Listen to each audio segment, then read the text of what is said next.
Shalom Aleichem and welcome to the Breslov Shir given by myself, Rabbi Hakimian. In this class, in this Shir, we will explore the teachings of Rabbi Nachman of Breslov, Zechut Yegen Aleinu, and Bezrat Hashem, we will try to come out for our level something practical, God willing, that we can adapt to in our lives based on the teaching that we're learning. And just one introduction is that these teachings that we learn in Likutei Moharan are not what's known as Vartlach. They're not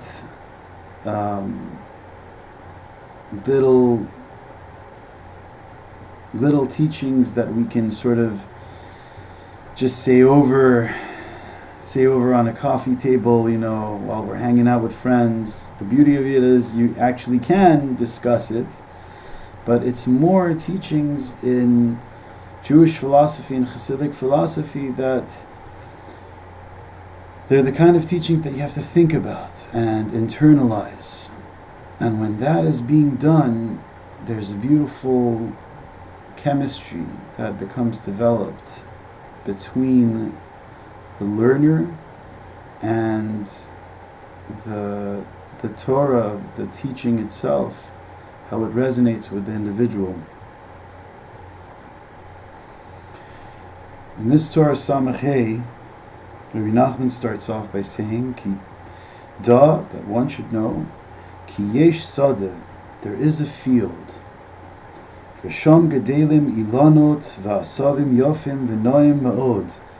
In this field, in this beautiful field, there are trees and there is grass, there's plants that is very beautiful indeed.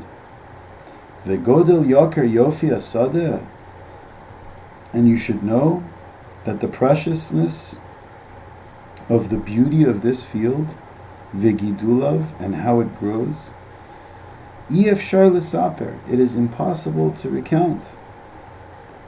Ashrei ayin ra'at hazot, praiseworthy is the eye that has seen this field. Ve'ilanot v'asavim, and you should know the trees and the plants in this field, heim bechinat, is the aspect of nishmot kedoshot hakadelim sham, is the aspect of the souls, the holy souls that grow there. So the Rebbe introduces to us that there is this field. So far, we don't know exactly what it's talking about, but on our level, it seems to us that the Rebbe is saying that there's a field of the souls of Am Yisrael, of the Jewish people, and they all grow in this wondrous field. There's trees, there's plants, the garden of souls.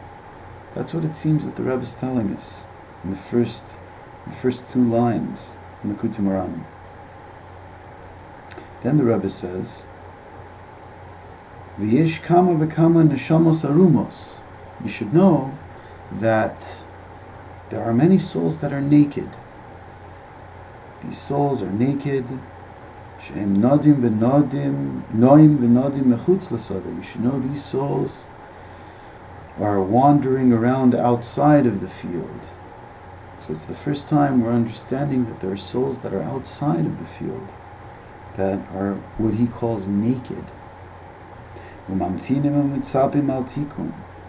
And these naked souls are waiting for their rectification in order sheyuchlu lashuv lichnos el makomam, in order that they can once again, they can return and come back to their place. V'gam, and also afilu neshama gedola sheba taluim kama neshamos. You should know that even if there is a very big soul that many souls depend on, again, this is the first time we're being introduced that now in this concept of souls of the Jewish people, there is souls that other souls depend on. They sort of connect to these sort of bigger souls, what he calls a neshama gedola. Shabbat Tluim Kama Neshamos, that many souls depend on this particular soul. Lefa'amim kishiyotzet lachut, sometimes when this soul can go outside, kasher la lachzor lasham, if it goes outside of the field to try to help those people that are stuck outside, sometimes you have that even a big soul can get caught outside of the field. It can get stuck. Rahmana litzlan, Hashem should save the souls that get stuck outside of the field.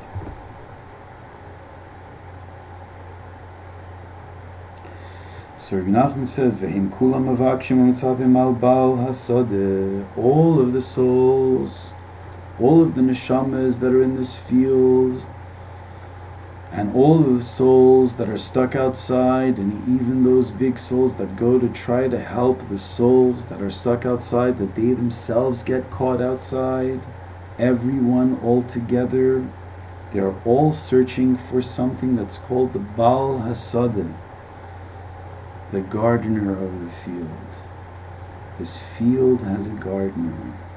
Sheyuchal lit'asek b'tzorech tikunam, that this gardener, he can be involved in the rectification of all of these souls.